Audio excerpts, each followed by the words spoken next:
இந்த வருஷம் பரணி தீபம் என்னைக்கு வருதுன்னா டிசம்பர் 12ஆம் தேதி வருது, வியாழக்கிழமை. நம்ம வீட்டில் ஏற்ற வேண்டிய தீபம் ஒரு தட்டில் 5 மண் விளக்கு வாங்கிக்கிங்க. புதுசாக தான் வைக்கணும். புது விளக்கு வாங்கிக்கின்னு அது நெய் தீபமாக ஏற்றினா ரொம்ப விசேஷம். முடிஞ்ச அளவுக்கு நெய் ஊற்றி 5 மண் விளக்கு குங்குமஞ்சள் வச்சுட்டு ஒரு 5 பூ வச்சு எல்லா விளக்குமே உள்பக்கம் பார்த்த மாதிரி, என்னோட வீடியோவில் காமிக்கிற பார்த்தீங்களா, இந்த மாதிரி உள்பக்கம் பார்த்த மாதிரி எரியணும், வெளியே பக்கம் பார்த்த மாதிரி எரியக்கூடாது.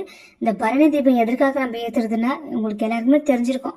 நம்ம தெரிஞ்சோ தெரியாமல் செஞ்ச பாவங்களை மேல் உலகத்தில் நம்மளுக்கு மன்னிப்பு கிடைக்கும். அதனால எல்லார் வீட்டிலையுமே வியாழக்கிழமை சாயந்தரம் 6 மணிக்கு நீங்கள் வீட்டு நிலவாசல் 2 விளக்கு ஏற்றிடுங்க. அதுக்கப்புறம் பூஜை அறையில் இந்த தட்டில் இந்த மாதிரி வச்சு பூஜை அறையில தான் நீங்க ஏத்தணும். 5 விளக்குமே உள் பார்த்த மாதிரி ஏத்தணும். இந்த மாதிரி என்னோட வீடியோ பாருங்க.